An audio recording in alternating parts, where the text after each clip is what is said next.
Saludos a todos, ya estamos en vivo por acá por Instagram, felices de apostar a las redes sociales para poder llevarles a ustedes información, contenido de alto nivel, de alta calidad y para que no se hagan eco de informaciones falsas, de difusión a través de las redes sociales, a través de estas nuevas tecnologías que pueden ser muy buenas, pero también pueden ser muy negativas.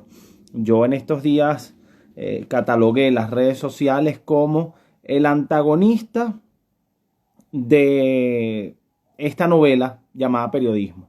¿Ok? Y definitivamente ellos son el villano de la película, porque pueden usarse para muchas cosas buenas, pero lamentablemente también se están usando para cosas negativas.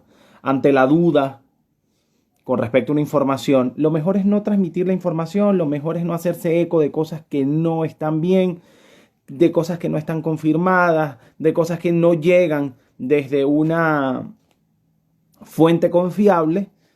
Pero lamentablemente el criterio que utilizan es el siguiente. No sé si es verdad o no, así mismo lo dirán, no sé si es verdad o no, pero para ser precavido y poder advertir a la gente lo voy a pasar. Pues ese criterio es incorrecto totalmente. Y con respecto a la pandemia, con respecto a esta realidad que está viendo el mundo, también hay mucha fake news, mucho contenido falso. Sobre esto no voy a conversar con un periodista especialista en generación de contenido falso que evalúa este tipo de cosas, sino con un médico que se ha dedicado justamente a estudiar estas cosas y es un médico infectólogo, ha trabajado mucho el tema de la pandemia. Él es Santiago Bachi, él es médico infectólogo, además miembro de la Sociedad Venezolana de Infectología. Él ya está conectado. Vamos a hacer la llamada unas vez súper puntuales el día de hoy. Acá. Dentro de nada lo vamos a tener con nosotros. Recuerden que es Santiago Bachi, médico infectólogo, miembro de la Sociedad Venezolana de Infectología. Vamos a hablar sobre la pandemia de la desinformación. Bienvenido, doctor, ¿cómo está? Hola, Jalim, ¿qué tal? Buenas tardes, ¿cómo están? Saludos a todos. Nosotros muy bien, bueno, yo muy bien, sé que los usuarios muy bien, siempre me están acompañando a través de este medio. Estoy apostando al Instagram y sé que usted también ahora está apostando a las redes sociales. Conversábamos más temprano acerca de ese tema y me encanta que un médico que además es infectólogo, que además está trabajando muchísimo el tema de la pandemia, ahora esté trabajando la pandemia como una fuente de desinformación importantísima, ¿ok? De hecho, la ha catalogado como la pandemia de la desinformación, aunque inclusive en organismos internacionales dedicados al tema de la salud, como la Organización Mundial de la Salud, están hablando de la infodemia, ¿ok? Que es todo el contenido que se genera sobre la pandemia, pero esta ha sido realmente una pandemia de la desinformación.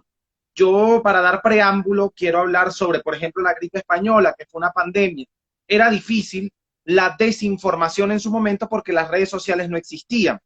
Lo que había era un silencio en la información que muchas veces es menos malo, ¿ok? Que la desinformación o la fake news.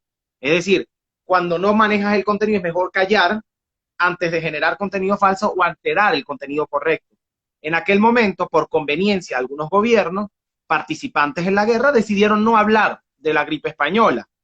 Y se llamó gripe española no porque naciera en España, sino porque justamente España, que no participaba en ese momento, era el único que estaba totalmente enfocado en atacar esta pandemia. Entonces decidió hablar de la gripe y se llamó la gripe española. Pero en esta realidad no es que no se hable de la pandemia, no es que no se hable del COVID-19, es que se habla, pero se genera fake news y eso es un proceso bastante complicado y eso es el antagonista de nuestra novela como periodista, pero también de su novela como médico. Bienvenido. Háblenos de esto, de la pandemia de la desinformación. ¿Cómo la describiría aún más? Gracias, Biel. Realmente yo empecé a interesarme en esto. Yo había oído lo que eran los fake news o la noticia falsa, sobre todo el aspecto político, de la elección de presidentes, etcétera, pero no me había mostrado mucha atención en la parte médica. Y fue cuando empezó la pandemia que empecé a ver la cantidad de cadenas de WhatsApp que se regaban con información que la gente enviaba sin ver la veracidad de eso. Y yo me interesé porque no solo eran familiares, eran médicos, eran amigos, y todos los días pasaban, esto es cierto, esto es cierto, esto es cierto. Entonces, yo lo que dije, bueno, yo como médico no voy a poder, voy a tratar de hacer un binomio entre el médico y el comunicador social, pues, ¿sabes? Nosotros no somos comunicadores. y ustedes pueden, entre los dos podemos hacer un mejor trabajo, ¿no? La pregunta que tú me dices de la pandemia de la desinformación, realmente la cantidad de información que se está dando, tanto a nivel médico como a nivel del público general, es extraordinaria, es histórica. Nosotros, para que tengas una idea, ha habido más de 13.000 trabajos clínicos relacionados con el coronavirus, cuando hay patología, por ejemplo, una infección porque tocó con la meninge, que en 73 años ha habido 3.000, para que tengas una idea cómo ha sido esta explosión de conocimiento científico. Inclusive para los médicos, que estamos acostumbrados de leer una gran cantidad de información, esto nos ha sobrepasado, y eso nosotros llamamos la infotoxia, que es otro neologismo, ¿no? Nos ha sobrepasado la capacidad aún de los preparados de ver todo esto. Imagínate para la gente que no tiene preparación en medicina, ¿no? Yo antes conversaba hace un rato contigo y quería hacer un enfoque un poco diferente a las otras entrevistas que hemos hecho y tratar de dividir cuáles son estas noticias falsas en 7 puntos importantes. Yo creo que a partir de estos 7 puntos podemos iniciar la Escuchen muy entrevista. bien estos 7 puntos porque a mí me parecieron interesantísimos. Bueno, primero, la primera que ustedes están acostumbrados a promocionar curas milagrosas. Por ejemplo, por ejemplo, hacer gargarismos de agua salada va a permitir que el coronavirus no entre a tu cuerpo, como fue en Perú. Hubo aquí inclusive en el país recetas milagrosas que podrían evitar que nosotros contrayéramos el coronavirus, etcétera. Beber mucha agua, la utilización de cloro, por ejemplo, de un presidente que dijo que nosotros podemos intentar desinfectar el pulmón con cloro, ¿no? Y eso no fue presidente latinoamericano. La segunda tipo es cuando estamos especulando sobre el origen del coronavirus. Y es típico que usted le diga, el coronavirus no es una zoonosis. ¿Sabes que las enfermedades de zoonosis son las que saltan del animal al humano? Y el 70% de las enfermedades infecciosas son zoonosis, para decir paludismo, Zika, chikungunya, una cantidad de cosas. Bueno, hay gente que dice que no, que eso es mentira, que esto viene de un laboratorio de biotecnología y es una guerra entre potencias, ¿no? Realmente la mayoría de los virólogos dicen que la estructura del virus, como está ahorita, es muy difícil que haya sido fabricado en un laboratorio. Es verdad que en la ciudad de Wuhan, en laboratorio, hay laboratorios de coronavirus y manejan coronavirus, pero ahora la evidencia no apunta que esto nació como una arma de biotecnología. De todas maneras, estas investigaciones no las vamos a tener en la pandemia y se están haciendo. Y Estados Unidos está pidiendo investigación. China está un poco cerrada en eso y no la vamos a tener para la pandemia, pero la conclusión es que todas las evidencias de los virólogos, los que más saben, dicen que no es un virus que viene de un laboratorio, ¿no? Esa es la segunda. La tercera es especular qué ayuda y qué no ayuda en la epidemia. Por ejemplo, los países que tienen climas cálidos y húmedos están más protegidos que los países que están fríos. Es verdad que el virus se transmite en forma más lenta, o sea, más difícil en los climas cálidos y en forma más rápida en el invierno. Pero eso, fíjense, Guayaquil, el sector Guayas, no sé si has oído el sector Guayas de Guayaquil, que es el Maracaibo. Guayaquil tiene un clima como el de Maracaibo, ¿no? Exactamente. Y fíjate el brote que hubo, un brote que por más humedad y por más calor, o sea que no es una especulación decir eso, aunque yo sí creo que el clima cálido nos ayuda un poco, ¿no? Pero no en esa magnitud que queremos poner. Esa es la tercera. La cuarta es jugar con el miedo. Pero, doctor, corríjame si estoy equivocado, pero es que lo normal es que donde hay más frío hay más gripe. O sea, es una fórmula prácticamente común, la vemos todo el tiempo. Cuando llega el invierno en países que tienen las 4 estaciones hay más gripe, cuando aquí llueve más hay más gripe, Sí, cuando vas a Pacheco, que lo dicen mucho en Caracas, hay más gripe. sí. Entonces, claro, lo normal es que en el calor la gripe prolifere menos, pero esto no es una gripe común.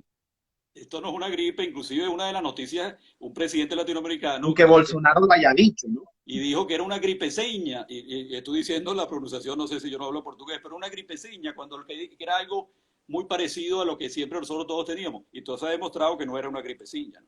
Bueno, ese es el número 3. El número 4 es jugar con el miedo de las personas. Por ejemplo, alguien se va a meter si tú lees esa noticia, ellos se van a meter en tu celular y te van a tomar información, etcétera. Eso sería jugar con el miedo de la gente. Ese es el número 4. El número 5 es muy interesante, yo te lo había comenzado hace como 2 horas, es regar que hay marcas que están relacionadas con la pandemia. Por ejemplo, ustedes conocen que en México hay una cerveza que se llama Corona. Bueno, se ha regado que la cerveza Corona transmite la enfermedad y esto prácticamente es de Ripley. Yo cuando lo vi me llamó mucho la atención, aunque usted no lo crea, ¿no? bajaron las ventas de cerveza Corona de Estados Unidos y el 40-60% no quería comprar cerveza Corona porque tenía idea Solo de por que, llamarse Corona. solo porque la marca le recordaba aquel virus de Wuhan, por no llamar virus chino como lo llaman otras personas, ¿no? Entonces ustedes se imaginan entrando a un bar que dice, hola, me pones una Corona o pásame una Corona, por favor. Nadie va a decir eso porque, bueno, utilizar la palabra. Entonces ese es el quinto punto de desinformación que es interesante. El sexto punto es en los rumores de celebridades. Por ejemplo, ustedes saben que el primer ministro de Inglaterra, que al principio se pareció a Suecia en el sentido que quería que la infección se diseminara entre la población y después hizo una vuelta en U y dijo, no, vamos a hacer el confinamiento igual que los países occidentales. Bueno, dijeron que Boris Johnson se había muerto y no se había muerto. Él entró en terapia intensiva, no llegaron a intubarlo, pero ya dijeron que se había muerto. Entonces, otras cosas que las celebridades se están muriendo. Y por último, son los comentarios racistas. Y esto es interesante. Por ejemplo, yo te pregunto a ti, en tu familia o tu esposa, tú dijiste que ibas a comprar comida china y te pusieron buena cara. No, ¿verdad? No, el que ponía la mala cara soy yo. Porque es que siempre quieren comer comida china. Aquí a modo de chiste, ¿no? Pero sí, he escuchado mucha gente que dice, no, guácala, más nunca como comida china, qué asco, quién sabe lo que nos están dando, además con el tema del coronavirus. Sí, hay demasiadas cosas. O Bueno, sea, yo sí fui, como la a mí gente que me encanta la comida cuando la china. H1N1 decía que más nunca iban a comer cochino, pero en diciembre estaban comiendo pernil. O sea, Bueno, yo sí fui a comer una comida china y mi hermano y mi tío, comida china. ¿Cómo vas a ir a un restaurante chino en plena pelea? O sea, y esos son personas que tienen cierto nivel, etcétera. Y hay otro por último, ya para terminar. Por ejemplo, hay videos en la India que los musulmanes lamen las cucharas y los platos de manera que están transmitiendo la enfermedad. Esos son comentarios racistas porque no van dirigidos al virus, van dirigidos a esos musulmanes que quieren atacarlo, igual que decir que, no, que todos los Chinatown están vacíos porque hay coronavirus en los Chinatown en el mundo, es una gran mentira, es una gran mentira, ¿entiendes? Entonces, para concluir esta parte y dejar que tú me hagas bueno, que de preguntas, hecho sí han bajado mucho las ventas, pero no muchísimo, están necesariamente vacías los todavía. Chinatown están. Y para que se recuperen los Chinatown en el mundo, no va a ser tan fácil. Van a pasar un tiempo que la gente diga, mira, yo creo que es seguro ir a Chinatown. Entonces, fíjate, ya para concluir estas 7 divisiones o clasificaciones, si nosotros dejamos, te estoy hablando de ustedes, los comunicadores sociales, los médicos y el público general, que estas noticias prosperen y se difundan sin control, vamos a perder la credibilidad todos. Va a perder el comunicador social, porque cuando oigan una noticia del comunicador del médico, van a entrar en una duda que, bueno, ¿qué está pasando aquí? ¿Será lo mismo que me mandaron por WhatsApp y era falso? Entonces, esto está pidiendo a gritos la necesidad de que practiquemos lo que se llama una higiene digital en nuestros móviles. O sea, piensa antes de hacer clic. Y eso es una de las cosas del mensaje de hoy. Piensa antes de hacer clic. Antes de tú pasar esa cadena que parece, acuérdate que ellos juegan con las emociones. Parece interesante, una cantidad de cosas. Es así. Piensa y si es posible, si tienes el tiempo, ve a buscar la fuente, que probablemente ya la vas a encontrar. Y hay sitios chequeadores de noticias que te dicen, mira, esta noticia es falsa y en cuestión de 5 minutos ya te vas a dar cuenta que era muy buena, por cierto, porque todas esas noticias son muy interesantes. Por cierto, que vienen de videos y audio. Yo les recomiendo que no abran videos, audio de nadie, porque antes que se muestre lo contrario, los videos y los audios por WhatsApp, y el WhatsApp ha sido el gran villano, ¿okay? El gran semillero de la desinformación, no los reenvíen ni los abran, porque tienen la mayor chance de que eso no sea verdad, o por lo menos sea un pseudobulo. Sabes que los españoles tienen, eso lo aprendí también, esa letra, esa palabra bulo, ¿no? Es un pseudobulo. Pseudobulo es que tienen parte verdad y parte mentira. Entonces no puede, y te confunde. Entonces, yo decía en una Altera entrevista el que, contenido. Es decir, claro, no todo, y no para que, necesariamente es un fake news total. Lo que pasa es que el fake news no es solamente la noticia falsa, es la noticia alterada también. Y exactamente. de hecho, Fíjate hay que, quienes trabajamos en este tema, hay periodistas que decimos que también es fake news no decir el contenido. exacto, ocultar o Eso cambiarle, también es para mí, eso también para mí es fake news, para mí es mentir. no, claro, dorarte la píldora. Fíjate que cada 10 latinoamericanos, 7 8 no pueden distinguir cuando se ha estudiado si la noticia es falsa y realmente le dan clic a reenviar. Entonces uno le pregunta, bueno, pero ¿por qué no? Porque esto lo tiene que saber la gente. Bueno, pero ¿qué es lo que tiene que saber la gente? Porque no vas a la fuente y chequeas tu cuestión. Entonces, esto no es fácil. No, Yo creo yo estoy que, seguro que muchos de los que nos están viendo han reenviado ese tipo de contenido y yo claro, quisiera hasta preguntarle, o sea, con responsabilidad, nadie va a ser atacado ni nada, pero ustedes se sienten responsables alguna vez haber pasado contenido falso,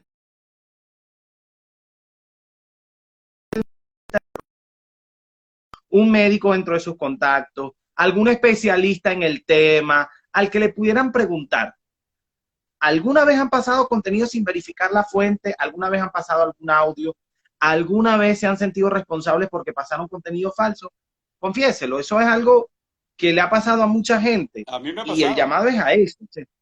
El criterio, doctor, y es lo que me preocupa mucho, el criterio es, yo no sé si es verdad o si es mentira, pero por si acaso es verdad, yo lo voy a pasar. Y el criterio debe ser al contrario. Yo no sé si es verdad o si es mentira, pero por si acaso es mentira, mejor me lo quedo o lo desecho o lo dejo allí para consultarlo, Exacto. porque no quiero generar zozobra y porque esto seguramente si es mentira y lo difundo, va a beneficiar a alguien que está haciendo las cosas mal, va a beneficiar a alguien que generó ese contenido falso a su conveniencia. Claro, Porque de qué otra manera se genera el contenido falso si es que no me está beneficiando de alguna manera. claro. Pero fíjate, no todo el mundo que le hace clic a ese cadena de WhatsApp tiene mala intención. Hay gente que se está No, no, para divirtiendo con nada. A eso, veces es ingenuidad. y uno le pregunta, ellos no están pensando que le va a hacer daño a nadie, pero desgraciadamente, aunque parezca mentira, eso sí puede alterar la salud de las personas. Por ejemplo, es lo que dijo el presidente de utilizar el cloro, el bleach, para desinfectarlo. Bueno, hubo muertos también, gente, porque Donald Trump, ¿no? sí, exactamente. Y eso rápidamente fue desmentido y tal, y yo creo que, pero sí, tengo entendido que hubo unos fallecimientos por eso. Después hicieron una campaña y realmente que eso, eso era falso, etcétera, ¿no? Entonces, yo creo que ahora podemos empezar entonces la otra sección de preguntas. No sé qué, de qué quieres conversar. Que no es menos falso que los menjurjes que mencionó Nicolás Maduro, diciendo que además le tienes que hacer un rezo y echarle moringa y echarle cosas y qué Sí. sé yo, ¿no? Bueno, fíjate, las medicinas tradicionales, O el tienes agua con limón. las medicinas tradicionales o los remedios tradicionales de tu abuela, de tu mamá, tienen su puesto en la medicina familiar. Nosotros no podemos meternos con eso realmente. Y el pueblo tiene también sus hierbas, etcétera. La medicina herbaria, acuérdate que de hace 100 años no ha acabado. Y hay muchas cosas que, sobre todo cuando tú confías en eso, tienes el cariño de tu familia, todo que tú lo haces es importante. Pero decir que eso, fíjate lo que es la desinformación, que eso, ese remedio tradicional, milenario, que tiene como 5 cosas diferentes, te va a proteger contra el coronavirus. Ahí es donde está la mala noticia, Claro, ¿entiendes? claro. Bien, ya están escuchando al doctor, además de esto, eh, Santiago Bachi, que es médico infectólogo, nos ha dicho de que todo esto que se especulaba sobre el laboratorio en Wuhan y todo lo demás, que no quiere decir que no exista el laboratorio, ya ha sido descartado, como también ha sido descartado que pudieran haber sido soldados norteamericanos que llegaron a China o soldados norteamericanos que se los llevaron como un arma de guerra, un arma biológica, o que los musulmanes están intentando acabar con las personas que no sean musulmanas a través de esta nueva arma que ellos mismos inventaron y que por eso Israel está buscando la cura. No. ¿Ok? Todo esto no. Bien. Ahora, ya hablamos de las cosas que son mentiras, pero ahora vamos a hablar de cosas que son verdad con una fuente confiable. ¿Qué avances hay? ¿Qué noticias nuevas hay y buenas hay acerca del coronavirus? Sí. Fíjate, el coronavirus no es nuevo, lo teníamos en el año 50, y esto es como el sexto Ah, coronavirus. perfecto. Quiero también que me diga por qué usted tenía tiempo esperando esta pandemia. Ok, esa es una buena pregunta. Yo soy especialista en enfermedades infecciosas y nosotros teníamos tiempo, sabíamos que venía una pandemia, pero no sabíamos cuándo. Cuando no te acuerdas la gripe aviar, gripe porcina, yo me estudiaba como me estudié ahorita todo, y después vimos que no llegó la amenaza, ¿no? Entonces, nosotros sabíamos que en cualquier momento uno de estos virus, sobre todo virus, podría ser influenza o podría ser otro como el coronavirus. Acuérdate que el coronavirus ya tiene dos experiencias esta década pasada. El SARS, que es un coronavirus primo hermano de este que está ahorita, que fue en China, y el MERS, que es un coronavirus también primo de esto, que fue en la península arábiga, ¿no? Pero esos Así realmente es. no tuvieron la diseminación de esto, pero nosotros esperábamos que eso se iba a convertir en pandemia también. Entonces yo tengo como 20, 30 años, no solo yo, los especialistas de enfermedades infecciosas, esperando este momento y llegó. Fíjate que yo comentaba, no sé si viste en un programa, que en septiembre, octubre del año pasado se hicieron un informe y una reunión en un hotel en Nueva York, donde todo eso se está discutiendo, que iba a ser un coronavirus pero que venía de cochinos, etcétera, y que venía de Latinoamérica. O sea, lo que pasa es que los países no invierten lo suficiente en la infraestructura y en la parte de salud, en los centros de control de infecciones, etcétera, hasta que no tienen el problema encima. Y eso es una gran crítica que yo creo que nos va a servir para las próximas pandemias, porque esto no va a ser, no es la primera ni va a ser la última. Que hay que invertir en escuelas de salud pública, en prevención, en estudios, en virología, en estudios de esos virus que están en los animales, de manera que nos podamos defender un poco mejor en la próxima pandemia que como lo estamos defendiendo ahorita, ¿no? Bien, ahora, las noticias buenas, las noticias positivas, Sí, la noticia ¿en qué se ha positiva, avanzado? y hay muy bueno, fíjate, cuando una cantidad enorme de científicos está dedicado a buscar cada paso, ya sea la cura, ya sea la vacuna, ya sea los métodos de prevención, los métodos de desconfinamiento, que es lo que están haciendo diferentes países, a ver qué áreas, etcétera.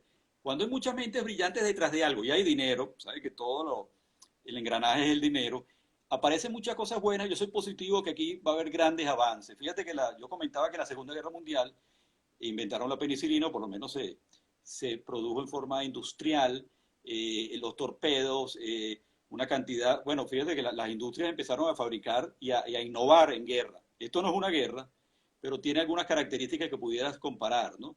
Entonces yo sí creo que esto va a traer grandes avances y las cosas que venían ya se van a acelerar, por ejemplo, la telemedicina, el teletrabajo. Yo creo que el teletrabajo se va a quedar, esto se va a quedar como una norma, mucho más gente va a trabajar desde su casa que lo que trabajaba de la casa antes de la pandemia. Y hay otros grandes puntos que va a cambiar, ¿no? Sobre todo cómo los países ven las estructuras de las sanitarias, que hay que invertir en universidades, hay que invertir en educación, hay que invertir en los hospitales, porque si viene otra pandemia nos va a agarrar desnudos más o menos como estamos ahorita. Claro, claro, ¿no? Y además de eso, que a nivel de términos internacionales, se va a reinventar el mundo, es decir, la reorganización del sistema internacional va a venir. El sistema internacional va a tener que actualizarse, la Organización de Naciones Unidas va a sufrir algunas modificaciones, va a sufrir el orden mundial, lo que se llamó en algún momento el nuevo orden mundial. Vamos a tener un repunte de esto, de este término, y se va a ver un nuevo orden mundial de aquel nuevo orden mundial que surgió después de Sin la duda. Segunda Guerra Mundial, después de la creación de la ONU y todo lo demás. En definitiva, vienen grandes cambios, además a nivel personal, la gente va a evolucionar de cierto modo. Va a ver lo que es Ahora, importante. en el momento de la malaria, por ejemplo, Venezuela fue esperada por el mundo, fue esperada por el mundo, la gente estaba esperando a Venezuela para que generara algún tipo de tratamiento para la malaria. De hecho, Venezuela fue el pionero en tratamiento para la malaria. Venezuela estuvo allí presente en los grandes foros, en las grandes investigaciones, no solamente para la malaria, siempre fue tomada en cuenta para encontrar tratamientos, curas, vacunas para ciertas cosas. En el caso de la malaria era tratamiento, que no tiene vacuna, pero eh, me gustaría saber qué pasa con Venezuela en el tema del coronavirus. No estamos viviendo los mismos tiempos que la época de la malaria, pero estamos viviendo unos tiempos de grandes avances, doctor. Estamos en el siglo XXI, en donde Venezuela, en vez de quedarse estancada, debió avanzar muchísimo, sobre todo cuando se habla de revoluciones. Y yo le quiero preguntar, ¿hoy alguien nos está esperando para encontrar algún tipo de tratamiento para el coronavirus o la única medida es el confinamiento y ya? Mira, tú dijiste una cosa importante, que hay que hacerle mención de todos los sanitaristas famosos que hubo aquí, de la malaria, de Chagas, de tuberculosis. Venezuela fue el ejemplo en Latinoamérica, el puntal de todo lo que es. Acuérdate que nosotros no somos realmente los especialistas de la epidemia, los especialistas son los que estudian salud pública, los virólogos, nosotros somos especialistas generalistas de enfermedades infecciosas. Hay epidemiólogos clínicos, etcétera, y ha habido fantásticos, y todavía aquí en Venezuela, y era conocido en toda parte del mundo. Venezuela es puntual en el control de tuberculosis, el control de Chagas, el control de malaria, dio ejemplo a todos los países de Latinoamérica, y en ese sentido tú tienes razón que nos quedamos, hemos retrocedido, o sea, más de avanzar, hemos retrocedido, ¿no? Entonces, yo creo que aquí lo que nos toca es seguir un confinamiento, pero progresivo. Yo siempre digo que el confinamiento es un lujo que no muchos se pueden dar realmente. Esto a mediano plazo es inviable. Bueno, tú estás viendo que ya la gente que ya no quiere saber nada del virus, que quiere reanudar toda su vida, quiere hacer su fiesta, si se iba a casar, quiere casarse, quiere hacer sus viajes, etcétera, y ya la situación económica es intolerable. Pero es importante saber que todavía la población no está inmune. Eso significa que todos nosotros estamos a riesgo. Fíjate que China, Estados Unidos, se estima que más o menos el 5% tiene inmunidad. Y ahorita hubo un trabajo en España que solo el 2 o 3%. Eso significa que más del 90% todavía siguen susceptibles de tener una complicación. Entonces, desgraciadamente esto no se va a ir a corto plazo. No sabemos en cuánto, nadie tiene una bola de cristal, pero sí vamos a tener varios meses soltando un poquito aquí, si aparecen casos de tal parte, volver otra vez. Es como un carro que está bajando, que está en una bajada y tú metes freno, suelta freno, metes freno, suelta freno. No sabemos si va a venir una ola grande, no sabemos si vamos a ver pequeños brotes como ondas, etcétera, porque todos estos modelos epidemiológicos, como viste en la Academia de Matemáticas, son predicciones, no son predicciones, son proyecciones que tú metes en la computadora y ellos te dicen, bueno, en base a todas estas características y a base a las otras epidemias de influenza, etcétera, Zika, chikungunya y todas, nosotros y la computadora nos ayuda a estimar que se va a ver tantos casos en tantos meses. Pero nadie tiene nadie es profeta de Nostradamus, ¿no? Entonces, yo sí creo que aquí estamos susceptibles, no podemos bajar la guardia, tenemos que, porque estamos obligados a retomar la economía, pero en forma progresiva y viendo cuáles son los sitios vulnerables y ir apagando los fuegos a medida que se están presentando. Ahora, doctor, ¿son confiables las cifras que se dan en Venezuela? Bueno, Venezuela está cojeando por las pruebas diagnósticas. Si tú lo comparas con los vecinos latinoamericanos, tú ves que las pruebas que estamos haciendo, las pruebas moleculares, que es la prueba de la nariz, ¿sabes? Es una explicación rápida, hay varias pruebas. Y la prueba del coronavirus, la prueba diagnóstica que busca el virus, que es prueba molecular, es la prueba de la nariz, que te introducen una nasofaringia. Esas pruebas están haciendo hasta ahora muy pocas. He oído que se están moviendo, hay planes para aumentarla, pero está muy por debajo del promedio en Latinoamérica. Entonces, si tú no buscas en una población asintomática o con pocos síntomas, ¿qué es lo que está pasando? No tienes una idea, siempre vas a tener un subregistro, porque estás viendo simplemente los pocos pruebas que estás haciendo, ¿entiendes? Las pruebas serológicas, muy Ahora, importantes. Ya para saber, muy importante dos tipos de pruebas. Hay otras pruebas, que es la que Venezuela ha hecho en mayor cantidad, ha hecho más de 200.000, que son pruebas para ver la inmunidad. Ellas no te ven, no te buscan el germen, el virus, sino te buscan la respuesta de anticuerpos, la respuesta inmunológica que tu cuerpo tiene. Y eso no tienen utilidad o tienen poca utilidad en la fase aguda. Más o menos compensan la prueba de la nariz en la fase ya para tu subaguda terminar o cuando ya estás convaleciente. Por ejemplo, yo te hago una prueba y tú dices, mira, tú tienes inmunoglobulina G y M positiva, que es lo que dice él, y entonces usted tiene anticuerpos, pero no le está diciendo que usted tiene la enfermedad aguda. Entonces hay que mejorar las pruebas de enfermedad aguda, no de anticuerpos. ahora, en el Reino Unido se manejó información de que lo correcto era que la gente se contagiara, se curara para que generara los anticuerpos y bueno, ya después ellos van a ser mucho más fuertes, van a ser inmunes a este tipo de gripe.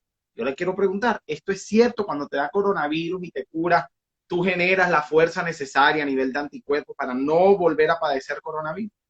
Pero hiciste una excelente pregunta. Este virus se va de dos formas. O se consigue una vacuna, que podemos hablar de la vacuna, o tú dejas que la infección se disemine. Sabes que un paciente enfermo se la transmite más o menos a 3 o 4. Cada uno de esos se la transmite a 3 o 4. Eso es lo que se llama el crecimiento exponencial. ¿Ves? Entonces, tú esperas que ese crecimiento exponencial vaya poco a poco infectando a la comunidad sin sobrepasar la capacidad de los hospitales. Porque mira, si todo el mundo va a terapia intensiva, a veces los hospitales no tienen. Entonces, eso se llama inmunidad, más llamada de rebaño, pues nosotros no somos un rebaño, yo lo llamo inmunidad de grupo, de manera que tú vayas aumentando 10, 20, 30, 40. Y los expertos dicen que cuando llegas a 60, 70, 80, bueno, simplemente tú estás inmune, yo estoy inmune, tú me lo puedes pasar a mí. Entonces, esa transmisión de 1 a 3, 4 baja de 1. O sea, tú se la vas a transmitir ni siquiera a una persona, menos una persona. Entonces ya la pandemia va bajando, ¿no? Entonces, la gran pregunta tuya es excelente que me la hiciste. ¿Por qué países que no han hecho confinamiento como otros? Por ejemplo, Suecia.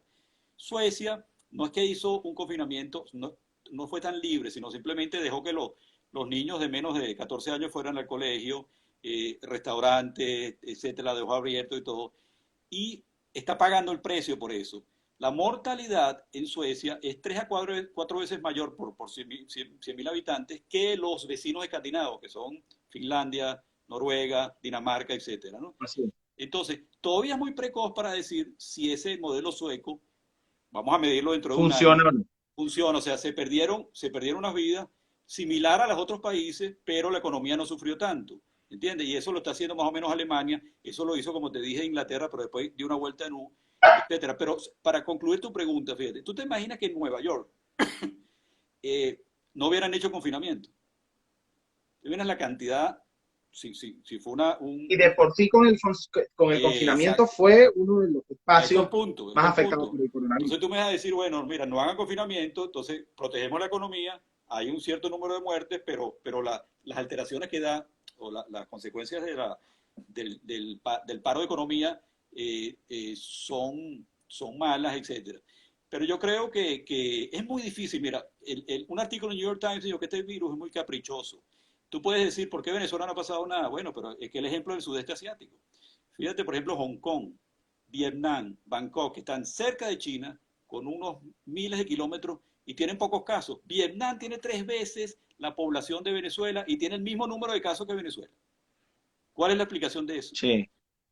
Entonces, falta tiempo de que nosotros más o menos veamos, porque todo eso son especulaciones. Lógicamente hay razonamientos lógicos de sentido común y todo eso, pero no hemos llegado al punto de dónde está la explicación.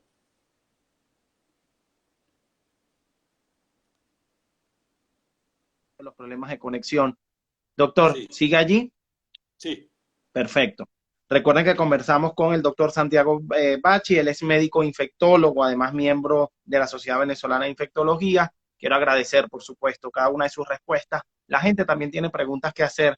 Lali Miru dice, decir que los niños no se veían afectados, pero han salido casos de niños pequeños. ¿Qué opina, doctor? Eso es muy importante porque todos tenemos hijos y tú sabes que nosotros nos preocupamos más por los hijos que para nosotros mismos, ¿no? Los niños no es que nos infecten, Yo los quiero niños decirle sufren algo, de la no enfermedad. solamente por los hijos, por todo el mundo. Yo, por ejemplo, no tengo chamos, no tengo hijos, No, pero me preocupaba mi papá, mis primos, mis claro. hermanos. Es decir, en algún momento yo llegué a decir, yo salgo, hago el mercado, llego y hago todo lo que hago no por mí. Es decir, no me quito el zapato en la puerta, hago todas aquellas normas de higiene que me mandaron a hacer no por mí, sino por los demás. Si me contagio yo, bueno, yo me siento con la fuerza para curarme, pero es que del otro me va a doler y me va a doler aún más si se lo contagio yo. Entonces, es un temazo, ¿no? Sí, los niños sufren, pero en más formas asintomáticas o formas leves, pero pueden ser los grandes transmisores. Un niño que tú no lo ves enfermo mucho, pero que tiene un abuelito al lado y no guarda la distancia, puede pasarle eso al abuelito. Acuérdate que este virus se ensaña con ciertos individuos de más de 65 años, gorditos, hombres, que tienen un pastillero en su casa, significa que tienen múltiples patologías, diabetes, hipertensión, etcétera, etcétera. Y en eso, no es que no le dé a los jóvenes, lo que pasa es que una vez que tú te infectas, ese virus se ensaña con este grupo de patologías. Más del 80% de los muertos tienen enfermedad de base. Eso no significa que tú tengas 20 años, eres maratonista y no te vas a tener una terapia intensiva. Probablemente te puede dar, pero de la terapia intensiva vas a salir porque tienes buena inmunidad, etcétera, te complicas menos. Entonces, la gente, los niños, la gente joven tiene que guardar, porque esos son los responsables de la transmisión comunitaria a personas de mayor riesgo por edad, por hipertensión, etcétera, ¿no? Bien. Ahora, doctor, usted ha dicho la pandemia de la desinformación. ¿Sería ese el nombre que le pondría a esta pandemia más allá del tema científico? Es decir, si la de la gripe española fue la pandemia oculta por mucho tiempo, bien, y aquella pandemia que hubo también en la Edad Oscura, la iglesia dicen que ocultó muchas cosas y la corona también ocultaron muchas cosas. Esta ya no sería la pandemia oculta, sino la pandemia de la desinformación, según su criterio. Sí, bueno, esto es una buena pregunta. Yo sé que a ti te interesa el tema internacional histórico. Yo sé que te gusta leer historia. Esto ha sido comparado, pero todavía no podemos compararlo. O sea, los efectos de todo lo que está pasando, todavía no lo podemos desde el punto de vista político. ¿Cómo va la población a presionar a los al Estado? Desde el punto de vista económico, a más de 30 millones de desempleados en Estados Unidos. ¿Y qué pasa en Venezuela con todas esas personas que no han podido trabajar? Desde el punto de vista social, este va a ser un momento de grandes presiones sociales. Yo creo que aquí van a, pero todavía no lo hemos visto, porque esto es como un bebé de 3 o 4 meses, que yo lo dije en la entrevista. Hay que esperar que crezca. Tú sabes que un bebé de 3 meses, tú no sabes si va a ser alérgico a la leche de soya, si, qué carácter va a tener, etcétera. Entonces, para esta conversación me gustaría tenerla después contigo, cuando ya veamos más qué ha pasado en el mundo y cómo el mundo ha manejado. Sobre todo los países más pobres están más susceptibles. Y tú sabes que esto no estamos en el mismo barco en esta infección. Hay países que pueden soportar mejor un número de casos, hay países que la infraestructura hospitalaria no es buena, y hay países donde, por ejemplo, en Estados Unidos, las personas de afroamericanas, sí, afroamericanas han sufrido mucho más. Y hay ciudades donde el 60-70% de los infectados son afroamericanos o latinos. Entonces, aquí se está le viendo la costura, las diferencias sociales. Tú veías que había un problema de diferencias sociales, pero esto como que baja la marea y ves quién realmente está en diferencia, ¿no? Y en el siglo XXI es lamentable, sobre todo cuando salieron los primeros proyectos de hospitales públicos en el mundo. Se esperaba que ya en el siglo XXI sean los hospitales públicos justamente los de mayor categoría, los que atendieran mejor los casos, pero no. Quien tiene acceso a la salud pública es poca gente, número uno, y número dos, el que tiene acceso a la salud pública prefiere la privada, y eso no es Claro, solamente en Venezuela, ¿ok? claro. O sea, es lamentable, pero bueno, es así. Doctor, hay también un tema bastante interesante. Yo no suelo ponerle tiempo a las cosas. Como sabe, para un periodista, 2 más 2 nunca es 4, ¿ok? 2 más 2 es depende. Yo no soy médico, no sé si para los médicos 2 más 2 es 4. Yo sé que para los ingenieros 2 más 2 es 4 y ya, pues. O sea, las cosas son mecánicas porque son. Pero un humanista nunca tiene el resultado concreto o exacto. Por ejemplo, el 4 no existe, sino que todo depende, ¿no? Y todo es subjetivo. Pero aunque no me gusta ponerle tiempo a las cosas, yo sé que la gente está desesperada. Yo sé que la gente está desesperada y no le quiero pedir un deadline, pero sí le quiero decir que aproximadamente nos diga si va a tardar o no va a tardar. Mira, la sensación de la gente es exactamente lo que tú acabas de decir. Basta, suficiente. Vamos, ya esto ha durado mucho. Pero desgraciadamente, este proceso, y yo estoy hablando te repito, todos los razonamientos que tenemos los médicos son en base a marcos teóricos de pandemias anteriores, etcétera, lo que los modelos de salud pública, las escuelas de salud pública del mundo saben, dicen que esto va a durar de 18 y 24 meses. No significa que va a haber cuarentena todo el tiempo, sino que no podemos bajar la guardia totalmente hasta que haya una vacuna o se alcance la inmunidad de grupo. El problema de grupo, muchos epidemiólogos dicen que no es tan fácil, que más bien la vacuna es la que va. El problema con la vacuna es que tú sabes que la vacuna, el parto de vacuna es muy difícil. Tiene una serie de pasos que tiene que pasar por animales, por pequeño número de personas, a ver si es segura, a ver si aumenta los anticuerpos, a ver si también si es efectiva. Y después tienes que producirla, pero ahora producir para los países que más tienen recursos. O sea, cuando salga una vacuna no te dejes creer que van a sacar 7 billones de vacunas para todo el mundo de un solo golpe. Entonces, esa penetración de la vacuna a los países más pobres, no sé cómo voy a hacer, no cómo va a ser, pero va a ser en 2 o 3 años, me imagino yo. Supongamos, si en enero del año hay la vacuna es efectiva, etcétera, ¿cuántos millones de vacunas tú crees que se van a hacer y para dónde van a ser destinadas? ¿A los países pobres primero? Tú tienes la respuesta, ¿verdad? Al mejor postor. Exactamente. Detrás de las vacunas hay una gran cantidad de Al mejor dinero. postor. Y fíjate que ahorita hay que leer bien las noticias porque apenas están empezando en fase 1 y ya hay en la prensa todas las vacunas. Y eso, acuérdate, esas vacunas cotizan en la bolsa de Nueva York y tienen inversionistas. Y eso lo que buscan es que la gente Pero compre, me etcétera. critican Eso cuando hay que digo que los decirlo. Estados Unidos es la capital del mundo. Me lo critican. Y me critican aún más cuando digo que después de la Guerra Fría, el término primer mundo, segundo mundo y tercer mundo ya no está vinculado a la potencialidad política, sino a la potencialidad económica. Y pues me critican aún más cuando digo que las ideologías no caben cuando estamos buscando subir económicamente. Y que si no tienes dinero no te posicionas. Y que si no eres parte del G7 no tienes acceso a las cosas que tienen acceso a los países del G7. Entonces, claro, Este es tu tema. existen críticas constantes, de hecho me catalogan de no liberal y todo lo demás, pero bueno, tenemos que entender que vivimos en una era mercantilista y que si no tienes el dinero, no tienes las mismas opciones y no tienes las mismas posibilidades. Y Bueno, lamentablemente como país no tenemos el dinero, es así. para darte un ejemplo, las otras pandemias de coronavirus que ha habido, MERS, SARS, bueno, y otro virus que no es coronavirus, ébola, hubo planes de vacuna, pero se quedaron en el camino. ¿Por qué? Porque el funding, el dinero que se dedicaba bajó. Entonces, las vacunas necesitan mucho dinero, porque necesitan mucha infraestructura para probarla en mucha gente, etcétera. Así que, y ahora lo hay de paso. Ahora un esfuerzo histórico en la cantidad de gente que está buscando la misma vacuna y la cantidad de dinero que hay detrás de estos laboratorios para que se llegue una vacuna. Ahora, ¿cómo va a ser su difusión en el mundo? Realmente no sé cuándo va a llegar a Venezuela, o si tal vez China hace una vacuna primero que los países occidentales, una vacuna que sea como más accesible para nosotros. Por allí dicen que no les conviene hacer vacuna, pero yo lo que digo es, si vivimos en una era mercantil y China quiere dinero, lo correcto es hacer la vacuna. Entonces creo que sí están trabajando en eso, ¿no? Ahora, por aquí hacen Sí. una pregunta que yo creo que no estaban conectados en ese momento. Esa pregunta ya la respondimos, pero la vamos a volver a responder. Eh, Pedro, Pedro nos dice lo siguiente. Nos dice, ¿por qué Estados Unidos, en Chicago específicamente, se reporta una alta incidencia en personas de color? Lo mismo se ha reportado en Arizona, en la región de los indios navajos. ¿Cómo interpreta este fenómeno? ¿Puede volverlo a explicar, por favor? El doctor habló de la diferencia de clase que ya se está empezando a notar, la diferencia de recursos, para no Sí. hablar de diferencia de clase, que es un término que se eliminó hace mucho tiempo. Sí, la desventaja socioeconómica solo es una. Fíjate, esas personas tienen mayor frecuencia que la población de esas ciudades de hipertensión, de diabetes, de obesidad.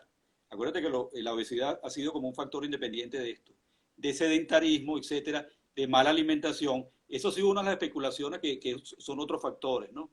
Pero esto es una gran discusión que hay ahorita en los Estados Unidos, ¿no? Porque se está viendo ahorita que las clases sociales desventajadas están sufriendo más. Y son una mezcla de todo esto que estamos hablando, ¿no? No solo falta de recursos, sino que son los que menos se cuidan, más obesos, más hipertensión, etcétera, etcétera.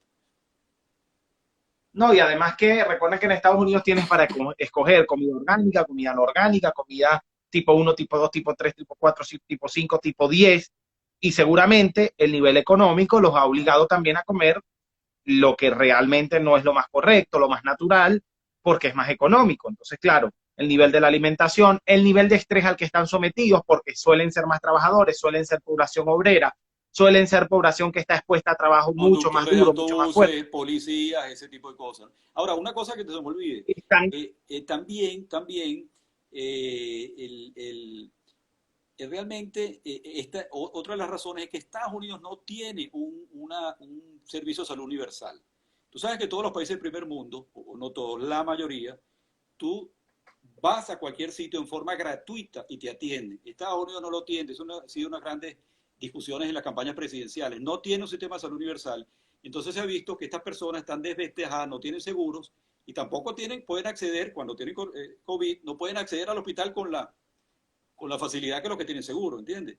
Por ejemplo, Inglaterra, España, Francia, todos tienen, tú vas al hospital y te atienden. Estados Unidos no. Y eso ha sido uno de los grandes. Yo creo que eso también va a cambiar en la próxima campaña presidencial, que van a presionar más para un servicio de salud universal.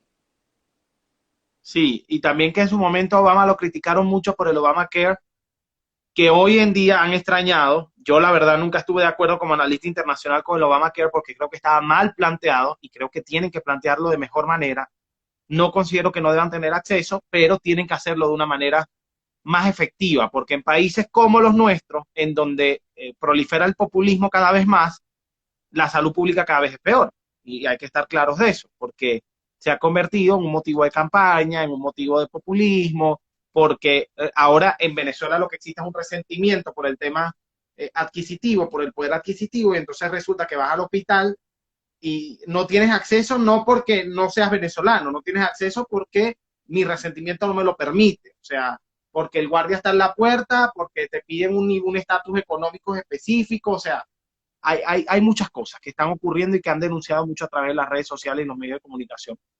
Doctor, antes de finalizar, quiero que también nos dé un mensaje de, de recomendación. Ya sabemos lo que no está bien, ya sabemos lo que no debemos hacer, ya sabemos en qué no debemos creer, ya sabemos que hay contenido que no debemos difundir, pero no sabemos entonces qué es lo que hay que hacer por el tema del coronavirus. Usted escribió un artículo sobre el tapaboca, que no lo llaman tapaboca realmente, me dijeron que no era lo correcto, que había que llamarlo mascarilla, mascarilla, porque el tapaboca solo es para la boca, ¿no? O algo así, creo haber escuchado. No Sí. sé. Pero el tema es que si la recomendación es sí usar la mascarilla, no usarla, hay algún tipo de recomendación adicional, si los menjurjes, las oraciones, el cloro y todas estas cosas que han dicho no funciona, entonces, ¿qué pudiera funcionar más allá de lo natural? ¿Qué recomienda el doctor Santiago Pachi? Mira, bueno, primero que la pandemia se va a ir, como vino se va a ir, pero no, te repito, rápidamente, ¿no? Nosotros vamos a tener que, esto como a tener una amistad con la cuarentena, o sea, nosotros vamos a tener que acostumbrarnos de cierta forma, no a la intensidad que la estamos diciendo, pero sí seguir guardando, número uno, distancia física o distancia social. Acuérdate que el virus se transmite por gotitas y por contacto en las mucosas. Nosotros, si las personas que no pueden guardar esa distancia social, vamos a tener que utilizar los tapabocas. El tapabocas se llama, el tapabocas se llama, realmente hay que taparse, tú tienes razón, porque cuando no se tapa la nariz, eh, tú tienes que taparte la nariz y todo, pero realmente se sigue llamando tapabocas. Yo creo que mascarilla casi nadie le dice, o barbijo le dicen en Argentina, ¿no? Y entonces eso es, se pensaba que no protegía y siempre los gobiernos occidentales dijeron que no hay que utilizar tapabocas. Ahora ya hay una tendencia a decir, mira, vamos a imitar a los asiáticos y utilizar tapabocas siempre que no puedas guardar la distancia física, porque esas gotitas de las personas infectadas podrían de alguna forma ser una barrera física, que no es el 100%, depende del material que tú uses, pero que hay que utilizar tapabocas, por ejemplo, en el metro, en transporte público, en reuniones de más de 15, 20 personas, etcétera, y guardar una distancia que más o menos como 2 metros, ¿no? Eso es importante. Y tú vas a ver que en países, en los restaurantes las mesas las van a separar, inclusive la cola del banco no va a ser ahorita uno codo a codo, rodilla a rodilla, etcétera. Todos esos... Bueno, aquí tampoco hay que hacer mucho en el banco, doctor. Sí, no hay entonces, mucho que fíjate, hacer tampoco en el banco. yo creo que hay que ser optimista de que esto va a pasar, esto no va a durar para siempre. Pero todavía no hemos visto todavía qué va a pasar con Venezuela y la pandemia. Si va a haber una ola pequeña, una ola grande, tsunamis, si son varias, etcétera. Y vamos a tener que prepararnos para que, fíjate que en estos últimos días ha subido un poco la marea de casos, no sabemos si va a haber un pico, etcétera. Y lo único que nosotros tenemos, si no tenemos tratamiento, si no tenemos vacuna, es el distanciamiento, el lavado de la mano y el uso de la mascarilla que tú dices. Ok, perfecto. Las recomendaciones bien recibidas. Quiero agradecer al doctor Santiago Bachi, infectólogo, por su presencia acá con nosotros en esta Sí, nueva Daniel. apuesta a través del Instagram. Quiero también decirle a la gente que anda por allí autoflagelándose o victimizándose porque la pandemia en Venezuela es peor que en otros lados. Sí, yo siento ciertamente que en algunos otros lugares tienen algunos beneficios adicionales. Yo siento que estando en Panamá, por ejemplo, y recibiendo ese salario adicional o ese salario porque no estás trabajando, o recibir esa bolsa de comida que se está repartiendo en otros países, o recibir esos $200 que se están dando en algunos países del mundo, porque ciertamente la pandemia no te ha permitido trabajar, es mucho más sencillo que estar en Venezuela, no recibir absolutamente nada, tener que hacer cola para la gasolina porque no hay combustible, tener que además mendigar por el tema de las cajas CLAP que dejaron obviamente de funcionar en Venezuela, que eso le está pasando a mucha gente, o tener que hacer cola para el gas, porque es que resulta que en la pandemia cocinas más y gastas más gas y en Venezuela no hay gas, o pues tener que sufrir el tema del agua y en la pandemia te exigen lavarte las manos a cada rato, Exacto. salir y lavarte las manos, tener una higiene adicional y no tener agua, o por ejemplo, que no exista, hay lugares en donde la electricidad no ha llegado desde hace mucho tiempo y de paso no están informados de la situación y de paso no tienen internet y hay 92% de desconectividad en el país y ustedes dirán, Halim, eres el rey de la catástrofe y estás diciendo cosas bastante fuertes. Bueno, señores, hubo pandemias en plenas guerras, en guerras, ¿ok? En la Primera Guerra Mundial La gripe del apareció 1912. la pandemia de la gripe española y en esa Primera Guerra Mundial se extendió esa pandemia por muchos años y la gente ni siquiera sabía qué era lo que tenía porque es que los países estaban preocupados por el bombardeo, por la lucha de potencias, por la lucha de imperios, porque se estaban enfrentando no sé cuántos imperios en una guerra universal y nosotros estamos informados, mal que bien, estamos informados y tenemos en nuestras manos herramientas importantísimas que debemos aprovechar a nuestro favor, pero que también las podemos usar para cosas negativas. Sí. Entonces, el mensaje de esta entrevista y con el doctor presente, número uno, la desinformación, tratar de evitarla, no generar contenido falso. El doctor ha sido testigo de médicos inclusive que le han pasado contenido y le dicen, esto es verdad, y él dice, Dios mío, qué absurdo como un médico me está preguntando Uh esto. -huh. Señores, siempre tienen a un profesional a la mano al que Exacto. preguntarle. Mándenselo por WhatsApp a él y pregúntense. Tienen un médico, tienen un periodista, tienen a alguien a quien consultar. Consulten las fuentes, verifiquen quién les está enviando el contenido. Número uno. Número dos, no crean en menjurjes, ni en oraciones, ni en brujerías, ni en cloro, ni en lavarse los pulmones, ni nada por el estilo, porque incluso ha muerto gente por andar creyendo en cosas absurdas. ¿Ok? Cumplan con los temas de la cuarentena como debe ser. Sé que no tenemos el mejor gobierno del mundo, si es que se le puede llamar gobierno. Sé que no estamos en el país con las mejores medidas del mundo, pero ustedes tienen que participar lo que sienten. Yo entiendo que les dé miedo decir que tienen algún síntoma porque tienen miedo de ir a un hospital en Venezuela, porque tienen miedo de quién se los pueda venir a llevar de sus casas por el tema del confinamiento, las medidas que está tomando el gobierno, pero hay que ser responsables con el asunto. Hay que ser responsables con el asunto y lamentablemente vivimos en el país que vivimos, con la realidad política que tenemos, política, económica y social, pero tenemos la fuerza y tenemos la convicción y Dios no nos pone pruebas que no podemos superar. Doctor, mensaje final para Sí. cerrar la entrevista. Mira, hay que resistir, hay que reclamar los derechos que tenemos, pero yo soy optimista que vienen tiempos mejores. La población tiene demasiado talento, demasiado que podemos salir de esto. Así que a seguir siguiendo estas recomendaciones y yo creo que las cosas pasarán como todo pasa. En Italia, $300 por grupo familiar, nos dice un usuario, doctor, nos dice $300. Bebilucci, nos dice, $300 por grupo familiar, en algunos casos más, han pasado por unas consecuencias de pandemia bien fuertes, pero los servicios básicos son religiosamente parte del bienestar común. Le quiero decir a esta persona que me parece genial que en Italia estén viviendo esto, en Venezuela no va a pasar, no lo espere.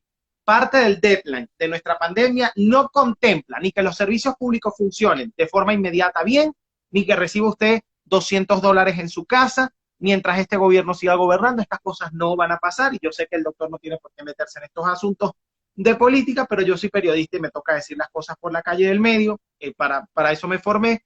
Así que, señor, por ahora, en Venezuela lo que hay es que tomar las medidas que el doctor nos está recomendando y que los especialistas nos están recomendando y no hacerse eco de cosas falsas. El gobierno no va a venir ni a darle caja clap, ni a darle sueldos adicionales, ni a darle $200. El bono que aprobó el gobierno para los maestros fue de 400.000 bolívares. Dígame usted que compra con 400.000 bolívares. Lamentablemente no tenemos estas medidas en Venezuela porque el desgobierno nos ha llevado a donde nos ha llevado.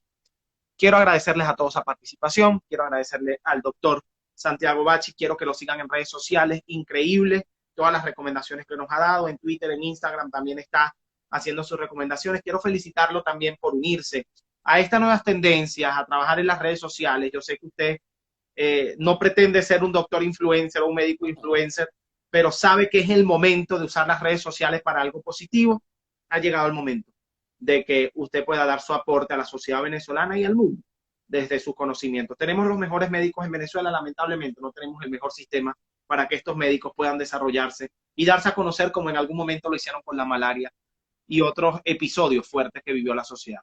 Un abrazo para usted, un abrazo para todos. Muchas gracias. Gracias por la Recuerden que oportunidad soy de... Halim Naim. No, gracias a usted. Gracias a usted por aceptar la invitación. Siempre es un honor para nosotros conversar con usted. Recuerda que soy Halim Naim y no les digo que les hablo desde este podium porque les estoy hablando desde la biblioteca de mi casa, pero pronto nos reencontraremos desde algún podium seguramente y con los invitados face to face, en persona, allí con nosotros. Un abrazo para todos. Se les quiere. Gracias.